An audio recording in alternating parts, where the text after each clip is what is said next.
은혜 아니면 우리의 모든 날들이 어떻게 가능할까 찬송을 부르면서 정말 울컥했는데요.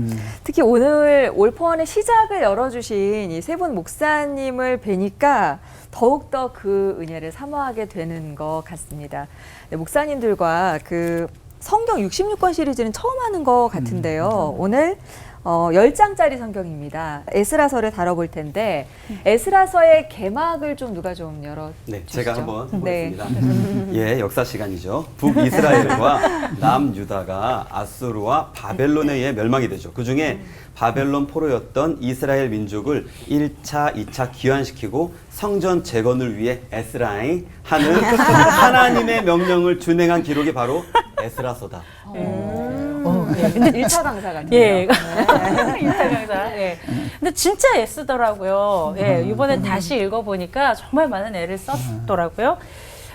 근데 포로기, 성전 재건축, 그리고 근데 그렇게 하면은 저는 사실은 느헤미야가 더 많이 딱 떠오르고 에스라서는 좀 낯설기는 해요. 이게 구약 뒷부분이라서 그런가 싶어요. 그게 좀 묻혔나 봐요. 앞부분에 모세가 이미 너무 홍해 가르고 민족 대이동 시키고 앞에가 너무 구약 뒷부분에 제2의 모세로 불리는 게 에스라. 이렇게 좀 약간 조그맣게 줄어드는 느낌이에요. 네. 완네스. 어? 완네스. 완전 내 스타일이에요, 완전. 네. 난세 영웅 나듯 나라고 하는 그런 사람 아닌가요? 목사님 오늘 에스라서 무척 기대되는데 써주실 거죠? 써봐야지. 재밌다. 네.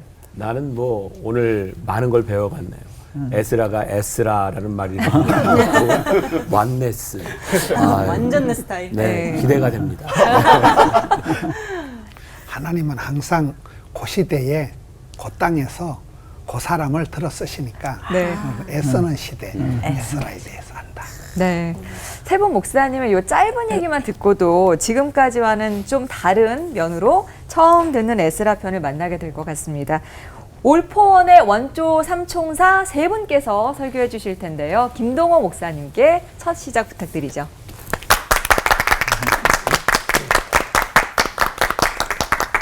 제가 성경 두 절을 읽고 싶습니다. 마태복음 7장 21절 그리고 히브리서 10장 25절입니다. 나더러 주여 주여 하는 자마다 다 천국에 들어갈 것이 아니요 다만 하늘에 계신 내 아버지의 뜻대로 행하는 자라야 들어가리라. 모이기를 패하는 어떤 사람들의 습관과 같이 하지 말고 오직 권하여 그날이 가까움을 볼수록 더욱 그리하자. 우리 올포원의 특징은 이렇게 우리 목사 세 사람이 한 주제를 각기 다른 면에서 봐서 얘기하는 거잖아요. 그리고 이제 듣는 분들은 그러니까 종합이 되고 저런 면도 있었구나. 저 목사님 저런 면으로 봤구나 하는 장점이 있는 것 같아요. 그래서 이 주제를 받고 다시 에스라를 제가 봤을 때 그냥 제게 와 닿는 특정한 부분이 있었어요. 이제 그걸 좀 나누려고 그래요. 미신을 섬기는 사람들은 부적을 좋아하죠. 뭐 갖다 차에도 붙여놓고 집에도 붙여놓고 그거 하면은 재앙이 임하지 않을 거라고 생각하고 뭐 잘 될 거라고 생각하고 그게 아주 전형적인 미신적인 신앙이죠. 신앙이라고 하는 데는 부적 신앙이라는 게 있었어요. 유대인들에게 특히 강했어요. 유대인들이 부적처럼 이렇게 신뢰했던 것이 몇 가지 있는데요. 자기가 유대인이라는 게 부적이었어요. 그릇된 선민의식, 그 다음에 예루살렘 성전, 그 다음에 할례 받은 거, 뭐 이런 이제 형식에 치우쳐서 그게 부적 신앙인데 가장 심했던 부적은 예루살렘 성전이에요. 성전은 하나님이 계시는 것이고 예배 드리는 것이잖아요. 그러니까 하나님이 계시는 곳이기 때문에 안전할 거라고 생각했어요. 그러니까 여기는 절대로 안 망한다. 그러니까 그 예루살렘 지역의 땅값이 비싼 거예요. 거기는 재앙이 안 임한다고 생각하니까 그런 신앙을 갖게 되면 신앙의 알맹이가 빠지게 돼요. 그랬을 때 제가 이제 누가복음 요즘 읽었는데 어떤 사람이 와서 성전에 자기는 대리석도 뭐 헌물하고 했습니다. 그랬더니 예수님이 돌 하나도 남김없이 다 무너지리라 이런 얘기를 하시거든요. 그러니까 그런 부적 신앙을 무너뜨리라는 말씀을 주신 것 같아요. 근데 결국 그런 부적 신앙 때문에 예루살렘 성전이 무너졌잖아요. 바벨론에 또 그 전에 아수르에 이렇게 해서 깨끗이 무너져서 이제 포로 생활로 갔단 말이에요. 우리 에스라서나 이런 걸 통해서 우리가 배워야 할 것은 우리의 신앙이 이렇게 부족 신앙으로 가면 우리도 결국은 멸망한다. 다 무너진다. 부족 신앙은 아무것도 아니다. 그래서 내가 주여 주여 하는 자마다 천국에 들어가는 것이 아니라 하늘에 계신 내 아버지의 뜻대로 행하는 자라야 할 것이니라. 이 교훈을 얻을 수 있지 않을까 싶어요. 하나님이 이제 그 포로 생활을 끝내고 귀환하게 하셔요. 이제 에스라가 이제 그 주동이 되는데, 그렇게 되면 저 같으면은 예루살렘 성전은 거기 부족처럼 믿다가 무너졌잖아요. 그러면 다시 성전부터 지으려고 하는 생각은 안 할 것 같아요. 근데 에스라는 오면서 성전을 수축해요. 성전이 중요한 게 아닌데, 우리는 그렇게 생각할 수 있는데, 나는 여기서 또 은혜를 받아요. 부족 신앙이 잘못된 거지 신앙이 잘못된 건 아니잖아요. 예루살렘 성전을 너무 우상화한 것이 잘못이지 예루살렘 성전이 잘못된 건 아니잖아요. 그래서 이렇게 개혁하고 신앙의 내용을 중시하는 사람들은 중요한 형식을 또 무시하는 오류를 참 범해요. 그래서 그런 대표적인 신앙이 뭔가 하면 저는 무교회주의자인 것 같아요. 무교회주의자. 그래서 그럼 교회를 가야만 구원 얻냐? 그건 아니죠. 예수 믿으면 구원 얻죠. 그런데 그걸 무시하면은요. 제가 이제 무교회주의자들 이제 그런 얘기할 때 그런 얘기를 해요. 학교 안 가면 공부 못 하죠? 하긴 하는데. 공부만 잘하면 되지. 그런데 학교 안 다니면 공부 잘하기가 어려워요. 논리적으로는 될 것 같은데 실질적으로는 안 그러거든요. 그러니까 학교에 많은 문제가 있지만 학교에는 문제가 있다고 다 그 자체를 무너뜨리면 학교가 주는 유익도 못 얻는 거예요. 이제 무교회주의자들이 빠지기 쉬운 함정이 아닐까. 교회에 많은 문제들이 있고 뭐 부족 신앙도 얘기하고 그러다 보니까 성전 다 필요 없어. 그냥 하나님만 잘 믿으면 돼. 이렇게 되면은요, 그 포도주 부대가 없이 포도주를 담을 수 없는 것처럼 굉장히 소중한 것을 잃어버려요. 근데 그 부족 신앙 때문에 무너졌던 예루살렘 성전을 다시 수축하는 걸 먼저로 했다는 게 굉장히 중요한 인사이트를 저희에게 주는 것이 아닌가 그런 생각을 했어요. 그리고 그 다음에 한계에서 성전 수축을 먼저 하고 그 다음에 개혁을 하잖아요.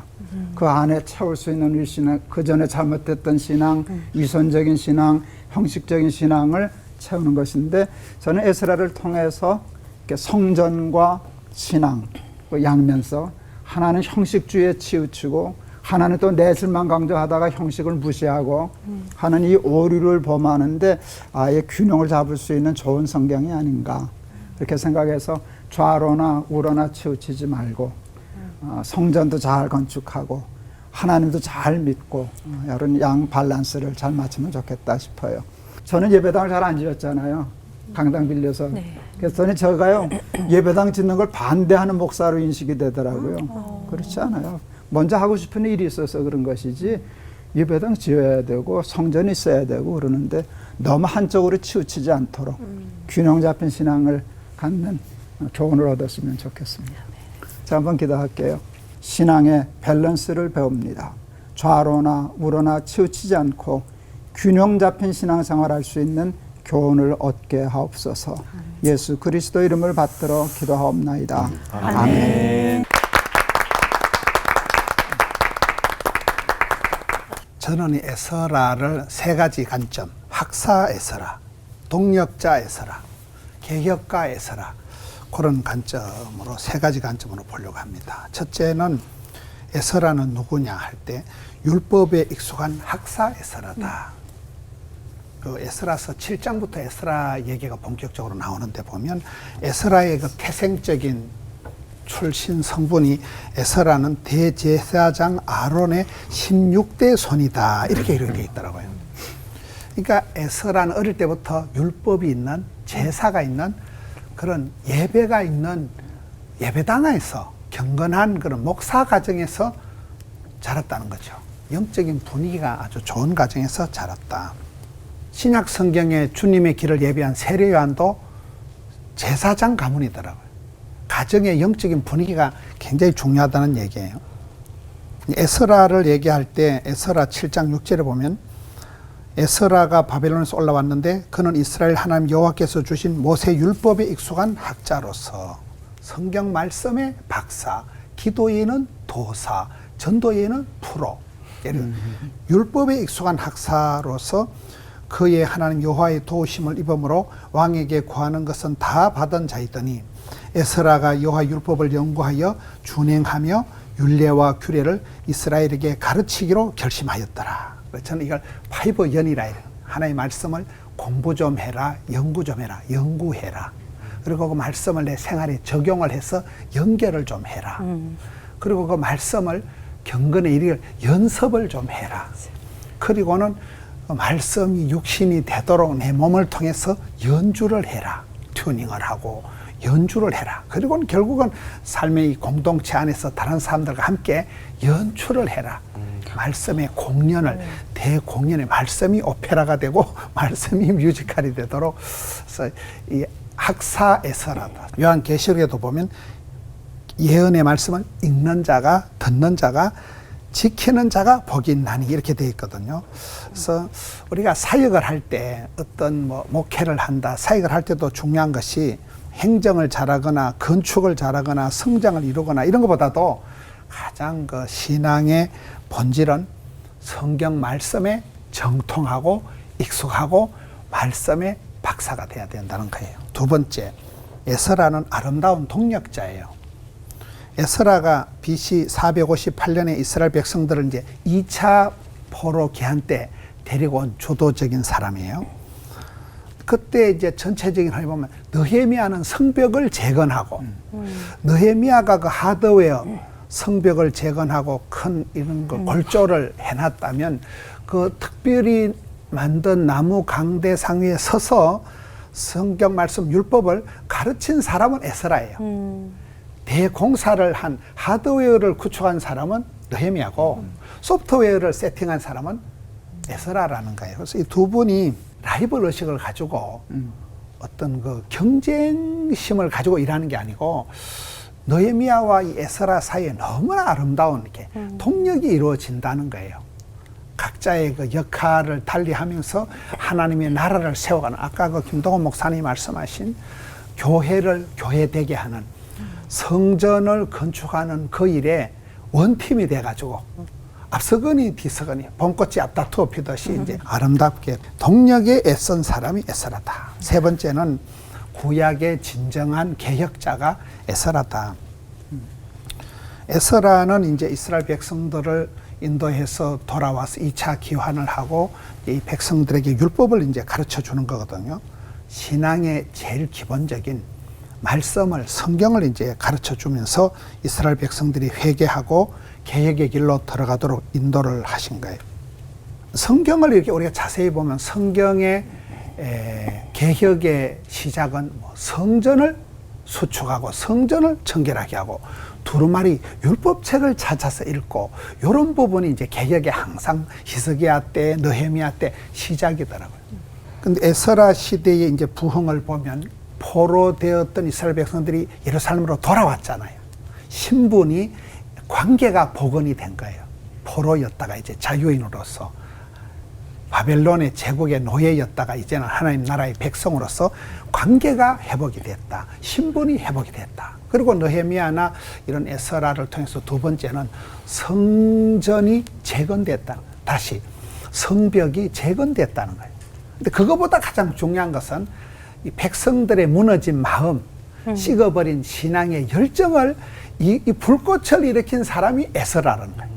참 이 에스라라는 이 사람을 통해서는 성경 말씀에 자기 스스로가 익숙한 학자였으면서도 또 백성들을 이끌고 돌아와서 성벽을 재건하는데 공사를 하는 그런 개혁가이기도 하지만 가장 중요한 것은 성경을 잘 가르치면서 율법을 통해서 백성들의 무너진 마음을 일으키고 식어 빠진 마음을 따뜻하게 하고 불 꺼진 그 신앙의 불길을 일으킨 진정한 구약 성경의 개혁가가 에스라다. 우리도 삶 속에서 개혁이만 개혁, 재건이만 재건, 복원이만 복원, 어디에 가든지 에스라와 같이 그 시대에 아름답게 쓰임받는 우리 성도님들이 되었으면 좋겠습니다.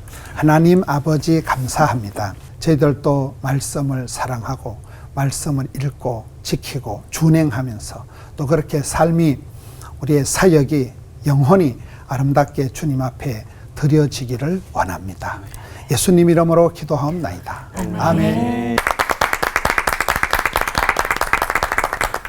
말씀을 하나 읽고 싶은데 에스라 10장 1절부터 4절까지 말씀인데 제가 읽어드릴 테니까 여기에 한 단어 소망이라고 하는 단어가 나올 거예요. 그걸 좀 유의해.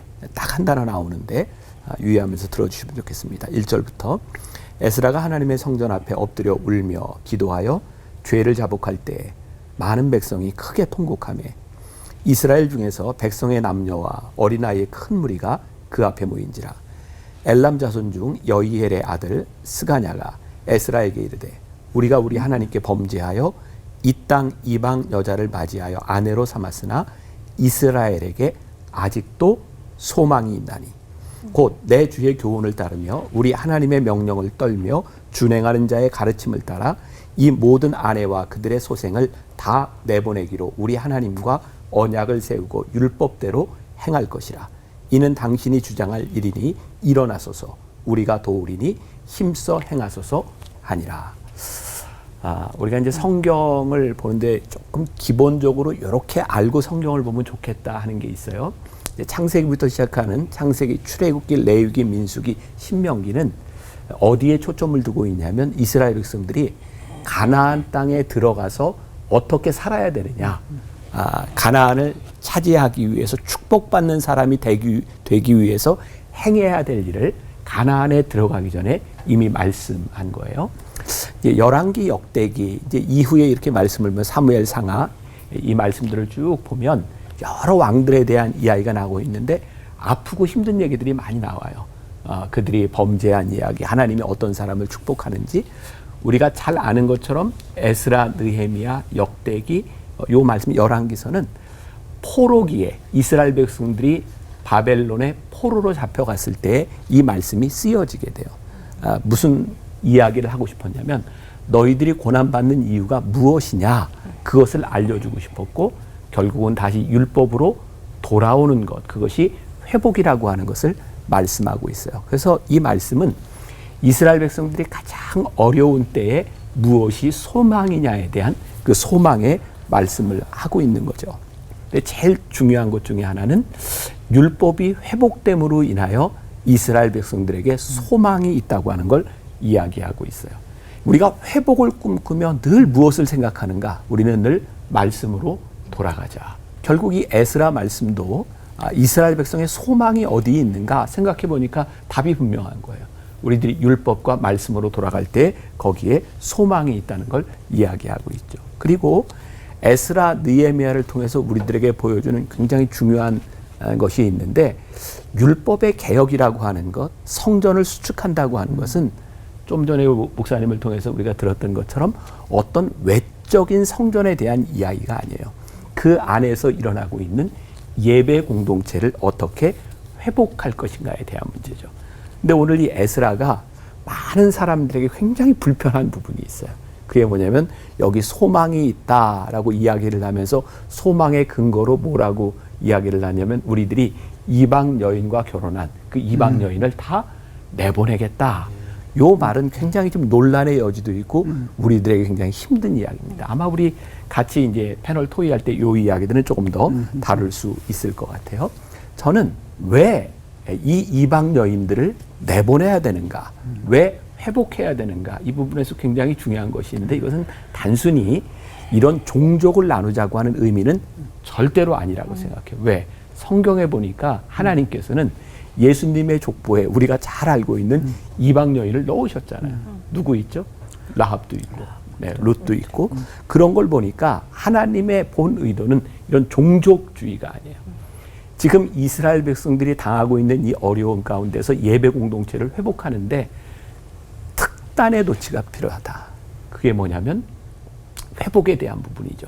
이방 여인들. 여러분 느헤미야를 읽다 보면 이스라엘 사람들이 이 당시에 함께 와 있는 이스라엘 사람들이 말을 하는데 유다 방언을 잊어버렸다고 되어 있어요. 그들이 에돔의 말을 하고 모압, 암몬의 말을 하는데 유다의 방언을 잃어버렸다. 그러니까 이게 지금 단순히 사람을 내보내는 것에 대한 문제가 아니라 근본적으로 이스라엘 백성들의 삶이 무너졌다는 거예요.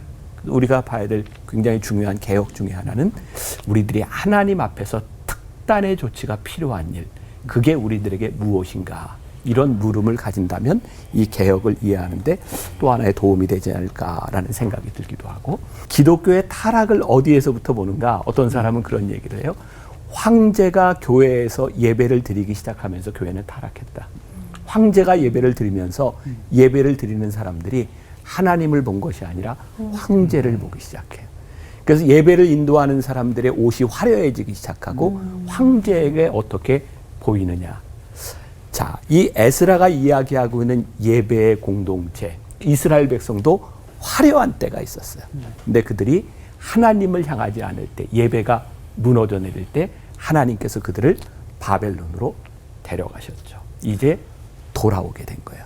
바로 이 에스라를 통해서 그 개혁의 핵심의 예배의 회복, 우리들이 어떻게 근본적으로 우리들의 삶에 무너진 것을 우리들이 개혁할지, 이런 관점에서 에스라서를 본다면 또 우리들이 그 안에서 소망을 볼 수 있지 않을까, 그런 생각을 합니다. 기도하겠습니다. 하나님, 에스라를 우리들이 나누었습니다. 무너진 것, 우리의 영적인 부분, 우리의 교회와 신앙들, 하나님 무엇이 세워지기를 원하시는지 이 말씀을 통해 우리가 보게 하여 주옵시고, 무너진 것들이 세워지며 회복되는 역사들이 우리 가운데 일어나게 하여 주옵소서. 예수님의 이름으로 기도했습니다. 아멘.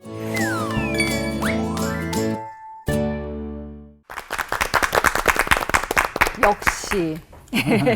역시라는 말이 나오는데요. 원전 삼총사 목사님들의 설교를 듣고 있으니까 뭔가 마음이 편안해지고 안정되는 그런 느낌이 들었습니다. 에스라서를 입체적인 각도에서 볼 수 있도록 이야기를 풀어주셨는데요. 올포원에서만 들을 수 있는 설교가 아닌가라는 생각이 들었어요. 어떻게 들으셨어요? 늘 올포원에서 듣는 것들 중에서 제일 얻어가는 것은요, 새로운 관점에서 한 번도 들어보지 못했던 방향에서 말씀을 접한다는 게 저는 늘 축복받았다라는 감사를 드릴 수밖에 없어요. 네. 4년의 시간이 어떻게 지나갔는지 그 생각 돌아보게 들죠. 되는 것 같고요. 네. 하나님의 진짜 은혜가 굽이굽이 있었던 것처럼 오늘 이 말씀 속에서도 하나님의 그 은혜 베푸시려는 의지가 참 강하시다. 예, 너무 감사했습니다. 네. 전 이제 올포원 이제 하면서 이렇게 원조 삼총사 목사님이랑 이게 좀 민우 씨 처음이거든요. 처음 뵙네요. 처음인데 네. 이런 조합 어디서 보겠습니까? 예, 정말 오늘 애써주셔서 감사합니다. 저는 이제 들으면서 일제강점기 때 우리나라도 회복하기까지 되게 힘들었잖아요. 또 이런 것도 생각이 나면서 이 당시 에스라 참 애썼다는 생각이 들면서 정말 귀한 지도자의 역할이 이렇게 중요하구나, 이런 생각이 좀 들었습니다. 네. 우리나라 해방의 역사도 보면은 참 우여곡절이 많았는데요. 그 역사적인 순간들은 참 그 신묘막측하게 다가올 때가 많은 것 같은데, 남유다 이스라엘 백성들의 귀환도 그랬던 것 같아요. 우리가 거기서부터 좀 풀어가 보면 어떨까요? 저는 약간 좀 신비한 인물이 한 명 있는 것 네. 같아요. 이스라엘 귀환에 좀 이 사람을 빼고 말할 수 없는 것 같은데, 바삭, 즉 페르시아의 고레스 왕. 고레스 네. 왕, 그렇죠. 어떻게 보면은 포로로 잘 잡고 있고 아무 문제 없었던 이스라엘 백성들 귀환시켜라. 명령한 것도 놀라운데 하나님은 참신이시다. 그리고 고백까지 하거든요. 그러면 듣다 보면 이스라엘 왕 아니야? 라고까지 착각할 정도로 맞아요. 그렇게 들려지는데, 목사님, 하나님은 왜 이방 왕을 통해서 독립을 계획을 하셨을까라는 게 저도 계속해서 어릴 때부터 갖고 있었던 궁금증이었고요. 또 포로지에서 70년 만에 귀환을 받은 5만 명의 사람들이 있었잖아요. 여기도 좀 선택하는 기준이 또 있었을까? 어떤 분들이셨을까라는 궁금증이 있습니다. 좀 시원하게 풀어주세요. 네. 나는 고레스 왕을 택하셔서 하나님이 일을 하셨다는 게 참 신나더라고요. 우리는 편견을 가지고 있어요. 이스라엘 사람들이 자기들만 선민이라는 의식이 굉장히 강했잖아요. 근데 그 의식이 우리에게도 또 있어요.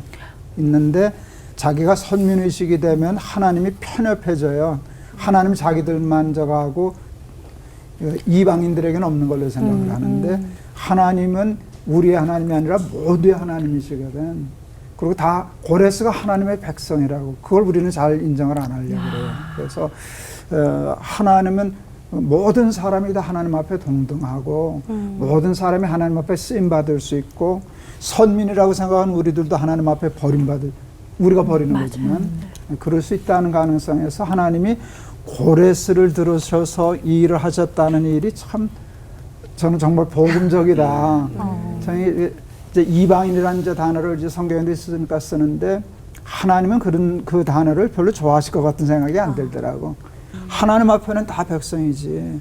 고레스나 뭐 이스라엘 사람이나 누구나 다 하나님의 백성이고 그러셔서 하나님의 고레스를 들어 쓰셨다는 것, 또 고레스도 하나님이 참신이라고 고백할 수 있다는 게 성경적인 관점을 넓혀주지 않나 그렇게 생각을 해요. 루시라는 여자가 이방년이었다가 메시아를 잉태하는 그 예수님의 그 모태를 형성하는 진입을 하는 그 과정을 보면 하나님께서는 김동원 목사님 말씀 열방을 온 세계를 온 우주를 다 다스리시는 분인데 우리가 생각을 너무 그래 할 필요가 없고 오히려 하나님은 이스라엘 백성들이 자기 역할을 못할 때마다 약한 자를 이방인들을 들어 써서 택한 백성들을 부끄럽게 하시는 이런 역사가 역사에 계속 나오고 있고 그래서 고레스도 그 시대에 이제 쓰임 받은 거고 5만 명이 돌아온 그것은 이렇게 보면 그때 이스라엘 백성들이 오랜 포로 생활에 있으면서 나름대로 적응이 된 사람들이 많았어요. 거기에서 나름대로 잘 살고 적응을 하고 뿌리를 받고 사는데 거기서 그 익숙한 것을 떠나서 다시 돌아와서 성전을 재건하고 예배를 다시 드린다는 건 굉장히 어려운 일이에요. 이거는 그 익숙한 것, 정든 것을 포기하고 다시 새로운 세계로 자원을 해야 되는데 그때 5만 명이라는 거는 이게 이제 이스라엘 백성들이 다양한 계층에서 거기에 보면 여호야긴 왕의 조카가 스룹바벨이거든요. 왕족부터 제사장 그룹, 레위 자손 이분들이 42,360명이고 남종 여종 종들이 7,337명이고 노래하는 남녀가 200명이다. 성가대만 따로 이렇게 카운트해서 200명이다. 그리고 또 많은 가축들이 이렇게 돌아오고 하는데 그 시대에 아까 그 말씀하시고 그래도 그 말씀을 사모하는 그래도 그 예배를 성전을 그리워하는 우리는 예배 드리는 백성들이라는 그 희구하는 그 마음이 이스라엘 계층에 전 계층에 있어서 5만 명이라는 숫자가 동시에 지원을 해서 이 대여행에 동참했다는 건 상당히 이스라엘 백성들이 타락을 하고 심판을 받고 포로로 끌려갔지만은 그 속에 그런 소망이 있었던 거라고 볼 수 있는 거죠. 이런 각도로 보는 것도 좋을 것 같아요. 먼저 바벨론에 이렇게 포로로 잡혀갔던 사람들은 상당히 괜찮은 사람들이었어요. 우리가 잘 아는 다니엘의 세 친구처럼. 맞아요. 예. 그리고 이스라엘 백성들이 바벨론에 포로로 잡혀갔는데 그들은 거기서 노예가 된 사람들이 아니에요. 그들은 노예가 아니었고 자기 나름대로 자기 삶을 영위할 수 있는 사람들. 70년이 흐르잖아요. 이미 그 당시에 70년이 지났을 때는 거기서 자리를 잡고 있는 많은 사람들이 있었죠. 우리가 흔히 얘기하는 디아스포라 유대인들이 이제 생기는데 돌아온 사람들은 두 부류였을 거예요. 하나는 거기서 자리를 잡지 못해서 다시 돌아올 수밖에 없는 사람. 또 하나는 진짜 성전 회복에 대한 믿음을 가지고 있는 사람. 그리고 유대에 남아있던 사람들은 소위 말하면 어떻게 보면 루저들이었어요. 별로 능력 없다고 생각되는 사람들. 그러니까 이 안에 굉장히 많은 갈등의 요소들이 존재하고 있었던 거예요. 그러니까 우리가 이 느헤미야와 에스라를 보면서 왜 이런 일들이 왜 이럴 수 있지? 라고 하는 것들은 그 안에 여러 그룹들이 있었다고 하는 것도 생각하면서 말씀을 볼 필요가 있고요. 또 먼저 두 분이 이미 말씀을 해주셨지만 고레스 왕이 이스라엘 백성들을 이렇게 해방시키고 성전을 짓기에 허락한 게 우리가 잘 이해가 안 돼. 왜 이래? 근데 우리만 이해 안 되는 게 아니라 이스라엘 백성들에게도 이게 진짜 이해가 안 되는 일이었어요. 근데 왜 우리는 고레스, 그 다른 사람들을 이방인으로 부르는가? 이거는 유대 사람들의 관점에서 보고 있는 거죠. 그래서 예수님께서 이 관점을 딱 깨부신 게 뭐냐면 선인과 악인에게도 동일하게 해를 내시고 비를 주시는 분이 우리 하나님이시다. 이제 깨어지는 거예요. 가만히 생각해 보세요. 우리가 악인이라고 부르는 사람은 어떤 사람이 악인인가요? 내가 악인이라고 생각하는 사람이 악인인 거예요. 선인, 이거는 전부 내 기준에서 보고 있는 거예요. 하나님의 기준에서 악인과 선인을 보고 있는 것이 아니라 우리의 기준에서 우리가 악인과 선인을 보고 있구나. 그러니까 아까 말씀하셨던 것처럼 우리의 관점을 이 고레스를 통해서 확 열어주시는 하나님의 관점으로 들어갈 수 있도록 만드는 부분. 이게 에스라 느헤미야가 우리들에게 주는 굉장히 중요한 관점인 거예요. 하나님께 감동된 고레스 왕과 또 여호와의 성전을 건축하고자 일어난 사람들, 그 구성원들만 봐도 또 은혜가 있네요. 70년 만에 약속을 이루어내신 신실하신 하나님을 또 이 말씀에서 뵙게 되는데요. 하지만 그 놀라운 역사에도 불구하고 또 이스라엘은 불순종해요. 참 하나님께서 모르셨을까요? 이 사람들이 이럴 줄? 왠지 저희가 좀 찔리네요. 그러니까 우리가 잘못했나? 필요한 것보다 하는 것 같아. 하나님께서 에스라 하신 것과 아서라 하신 것을 똑똑히 배우기 위한 질문 타임. 첫 번째로 궁금한 건 이 바벨론에서 돌아온 이스라엘 백성들에게 성전 재건의 일념이 막 불타올랐다고 말씀해 주셨잖아요. 그 포로로 잡혀가 있는 동안에 유다 땅은 황무지가 됐는데 그때부터 그 땅에 교회부터 짓자 막 이런 마음을 갖고 있었다는 거잖아요. 맞아요. 이들이 성전 재건에 왜 이토록 힘썼고 방해받아서 중단됐을 때 왜 하나님은 그대로 놔두셨는지 아니, 컴백 시키셨으면 다음 스텝까지 쭉쭉 밀어주셔야 되는 거 아닌가요, 김동 목사님? 그 돌아온 사람들이요. 그러니까 이제 우리가 여기 와서 잘 살려면은 하나님과의 관계를 회복해야만 된다는 생각이 강했어요. 그게 이제 성전 건축으로 나타난 것이고 또 율법을 통한 신앙의 개혁으로 나타난 거거든요. 그래서 하나님을 붙잡아야 산다는 것이 그렇게 표현된 것 같아요. 성전 건축으로. 근데 이제 또 많은 방해가 있었잖아요. 네. 방해가 있을 때 하나님이 막아주시거나 쭉쭉 밀어주시면 되는데 하나님 내버려 두시거든요. 근데 하나님이 그것만 내버려 두시는 게 아니라 대부분 그걸 내버려 두셔요. 왜냐하면 싸워보라는 거예요. 그리고 그럼에도 불구하고 네가 이거를 포기하지 않고 하겠느냐 하는 그런 의도가 있어서 그 하나님이 밀어주지 않는데도 그냥 내버려 두시는데도 포기 안 했기 때문에 저들의 신앙이 더 돋보이는 거지 아니겠어요? 그래서 그런 현상이 꼭 그 에스라 시대 그들에게만 있는 게 아니라 우리에게도 있을 수 있어요. 어느 때 우리가 믿음 지키려고 할 때 고난당하면 그때 하나님 탁 나타나셔서 막아주시면 될 텐데 내버려 두시는 때가 더 많거든요. 근데 그럼에도 불구하고 포기하지 아니하고 끝까지 하나님 붙잡고 하는 게 정말 아름답잖아요. 우리 막내가 이제 목사인데 옷가게를 시작했어요. 이거 다 그 집 옷이거든. 멋쟁이세요. 근데 그 가게를 시작할 때 제가 도와주지를 못했어요. 그래서 근데 처음에 하면 장사가 안 될 테니까 생활비도 없을 거 아니야. 그래서 생활비 조금 도와주랴. 그랬더니 고맙습니다 그러더라고. 그러더니 근데 안 받겠습니다 그래요. 왜 안 받으려고 그러냐 그랬더니 그러면 일용할 양식을 주옵시고라는 기도가 안 나오잖아.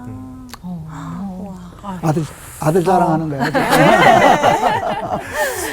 그때 감동했어요. 감동했어요. 내가 좀 도와줄 수도 있는데 그게 그 아이한테 도움이 안 돼.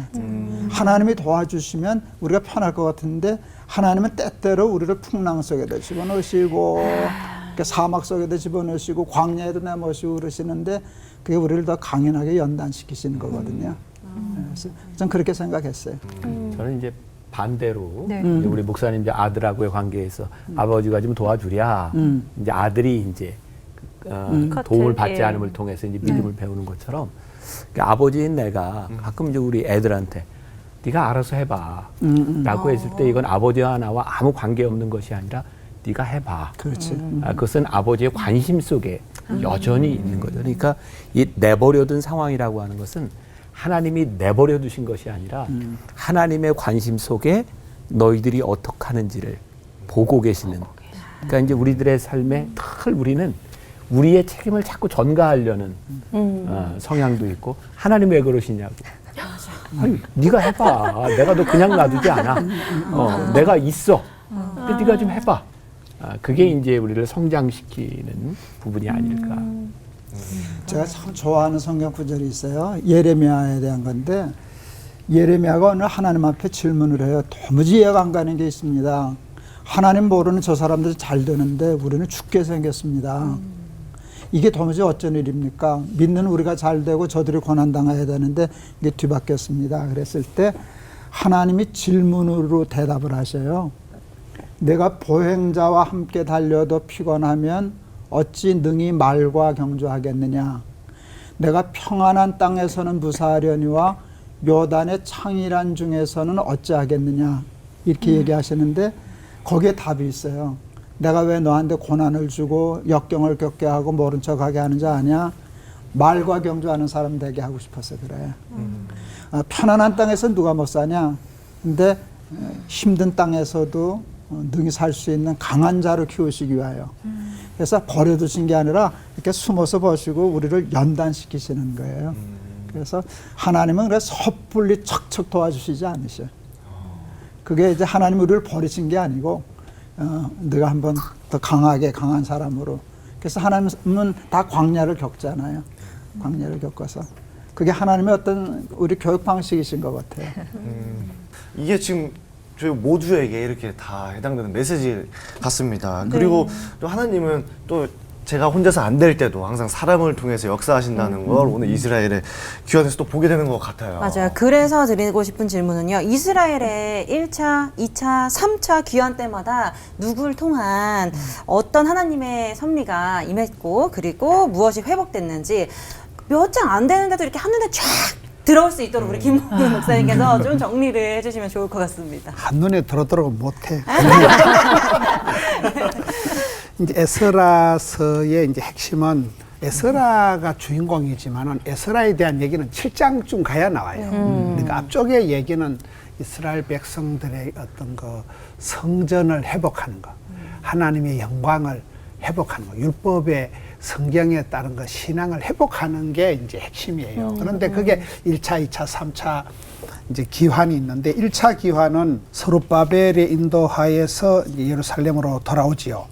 돌아와서 성전 재건을 하는데 4장쯤 가서 사마리아인들이 방해를 해서 그때부터 16년 동안 공사가 중단이 되고 근데 5장, 6장에 가서 보면 학계가 나오고 서가랴가 나와요.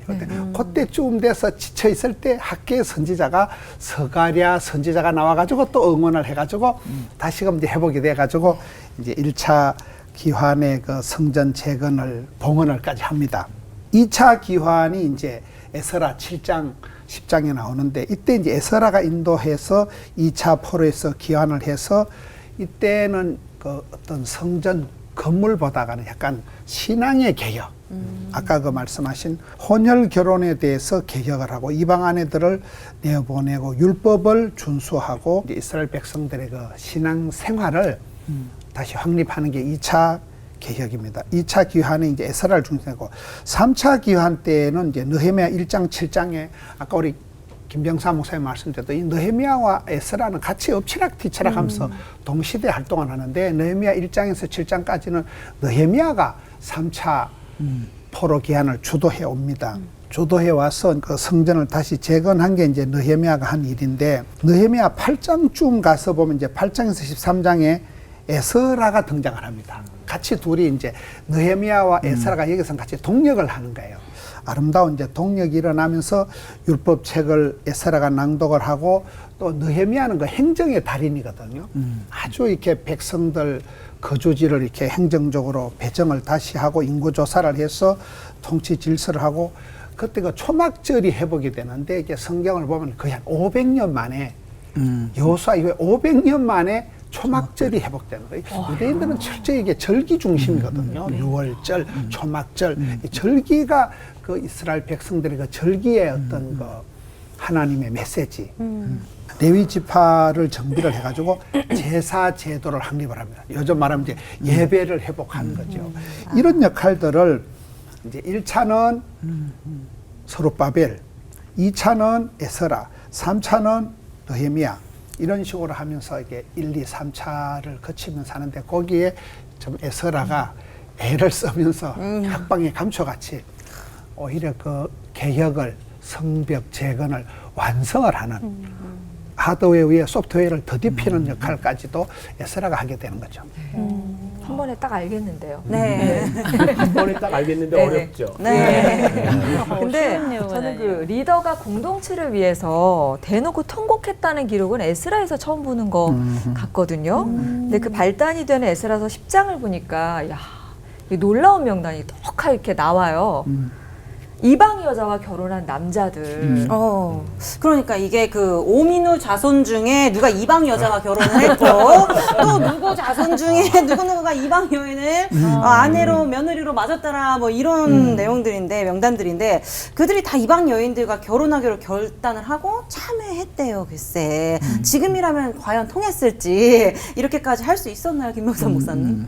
우리가 조금 더 이해해야 될 부분들이 있는데 그 이제 포로에서 이제 귀환해서 온 사람들 중에 자기 아내를 버리고 와서 적극적으로 이방 여인들을 찾았던 남자들이 꽤 있었어요.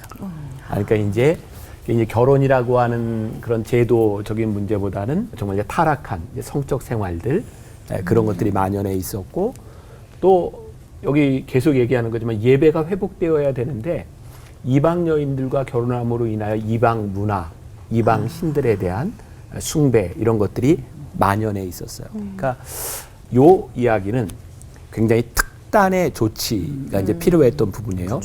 우리가 레위기, 민수기, 신명기를 보면서도 참 이해하기 힘든 부분 중에 하나가 하나님이 그 땅에 들어가서 모든 사람을 다 멸해라. 근데 하나님의 그 포인트는 멸하는 데 있는 것이 아니라 그 땅에 우상 숭배를 하고 있는 죄악을 멸하라는 것이 있어요. 근데 그 죄악을 범하고 있는 사람들이 이제 이방인들이었죠. 또 하나 알 수 있는 건 하나님께서는 예수님의 족보에 이방 여인도 들어가게 하신 걸 보니까 이건 단순히 사람에 대한 문제가 아니라 지금 이 시기에 가장 중요하게 개혁할 수 있는 그 핵심에 지금 혼혈에 대한 그 혼인에 대한 이런 부분들이 있었던 거죠. 우리가 성경에 대해서 이렇게 다 이해할 수는 없지만 저도 마찬가지고, 네, 이 에스라, 느헤미야도 가면 똑같은 이야기가 있어요. 중요한 것은 너희들이 예배를 회복하고 영성을 회복하는 데 있어서 너희가 있는 그 문제가 무엇인지를 분명히 보게 하죠. 그리고 에스라, 느헤미야서를 보세요. 흥미로운 게 있어요. 그래서 이렇게 순종하고 이방 여인을 버리겠나이다 라고 한 그룹과 이방 여인을 버리지 않은 제사장과 레위인들 명단들이 또 나와요. 그걸 이렇게 묘하게 또 명단까지 넣은 거 보면 내 말이 못 믿어지면 가서 보세요. 나와 있어요. 다시 읽어보는 걸로. 네. 그래서 정확히 우리들이 설명할 수는 없지만 이 시대의 가장 중요한 그런 개혁의 대상 문제가 아니었나 저는 그렇게 생각하는데 다른 대답. 네. 목사님 얘기는 특단의 조치라는 말이 굉장히 중요한 열쇠 같아요. 그러니까 그걸 보편화시키면 굉장히 큰 오류를 범하기 쉬워요. 그러면 우리 예수 믿는 사람은 뭐 한국 사람은 뭐 다른 나라 여자하고 결혼하면 안 되나 뭐 이런 식으로까지 가면 참 어려운 거거든요. 근데 그 당시에 하나님께로 돌아오기 위한데 가장 걸림돌이 된 거, 문제가 됐던 것이 그 문제였기 때문에 그것을 지적한 것이라고 생각해요. 그 얘기 생각하면서 이런 생각이 들어요. 어떤 그 부자 청년이 와서 어떻게 하여 영성 얻겠습니까? 그랬더니 내 재산을 다 팔아서 가난한 자에게 주고 너는 나를 쫓으라 그랬단 말이죠. 그러면 우리는 그걸 일반화시키면 그러면 다 돈은 다 내버려야만 예수님 이제 그런 식으로 해석하기 쉽잖아요. 근데 그게 아니라 그때 그 사람에게는 그게 문제가 됐기 때문에 그 문제가 해결되지 않으면 하나님께로 못 돌아올 사람이니까 그 얘기를 하신 것이지 돈은 다 나쁜 거야. 돈 있으면 나 못 쫓아. 이런 식으로 해석하면은 어려워요. 그래서 특단의 조치라는 단어가 굉장히 중요한 요소 같아요. 그래서 그렇게 봐야지 이걸 확 펼쳐놓으면은 많은 위에. 혼란이 빠져요. 저는 근데 스스로 영적 개혁을 이렇게 추구하는 사람들과 지도자 에스라의 모습이 참 인상적이었는데요. 영적으로, 신앙적으로 오늘 우리가 다시 점검해야 된다면 우리는 어디서부터 점검을 해야 될까 그런 질문도 좀 하게 됩니다. 극복기를 또 제가 또 여쭤보는 건 이스라엘 백성들처럼 하나님께서 다시 기회를 주셔서 포로로 잡혀 있기 쉬운 것들, 또 구습을 벗어나 재건하고 나가야 할 것. 어떤 점이라고 생각하시는지 좀 짚어주시면 좋을 것 같고, 그리고 목사님들은 이런 것들도 있으시다면 어떻게 극복을 하셨는지 나눠주셨으면 좋겠습니다.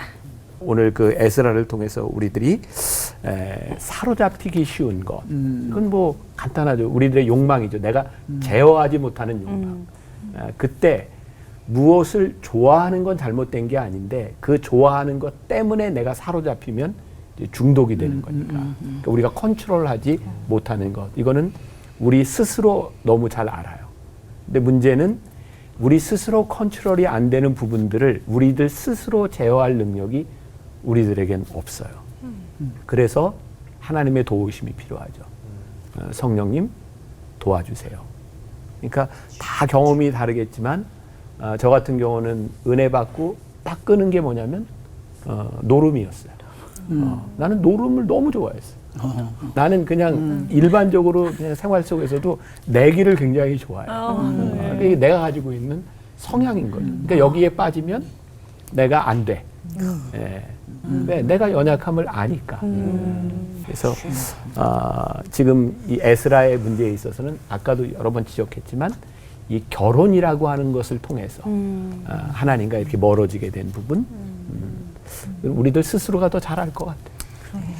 저는 이제 에스라 읽으면서 내가 그동안 조금 공격도 하고 비판도 하고 부정적으로 생각하던 것에 대해서 다른 면으로 볼 수 있는, 그러니까 에스라는 개혁적인 성향을 가지고 있으면서 아까 내가 얘기한 것처럼 예루살렘 성전이 부족신앙화되면서 무너졌는데 그거를 다시 알면서도 개혁도 하면서 그것을 다시 세우는 이 양면성이 있잖아요. 근데 저한테 그게 굉장히 부족하거든요. 난 한쪽만 대립하거든. 그래서 한쪽을 놓쳐버리는데 난 잘못하면 형식이라고 치부하고 내버리기 쉬운 것인데 그것을 함부로 내버릴 것이 아니구나 하는 것들을 이제 그런 약점들하고 균형 잡으려고 그러죠. 네. 저는 이제 제가 뭐 은혜를 받았다기보다도 제가 목사로서의 그 약간 변질, 목사로서 내가 좀 더 날라리가 안 되기 위해서는 이 망할 놈은 새벽기도를 해야 되겠다 이런 생각을 하고는 새벽기도를 억지로 하는 억지로 거의 쪽잠을 하루에 목사님 5시간 이상을 자본 적이 없어요. 저녁 보통 1시쯤 자고 새벽기도 일어나야 되니까 이게 죽을 지경인데도 나를 일부러 그 징글징글한 새벽기도를 맡아서 억지로 하다 보니까 굉장히 좋아지는 거예요.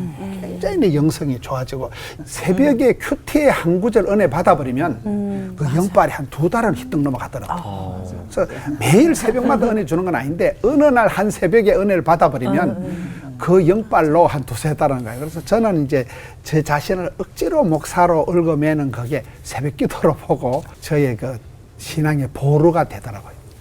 오늘 에스라서를 통해서 정말 오늘의 우리에게 필요한 점은 무엇인가를 또 생각해 보게 되는 시간인데요.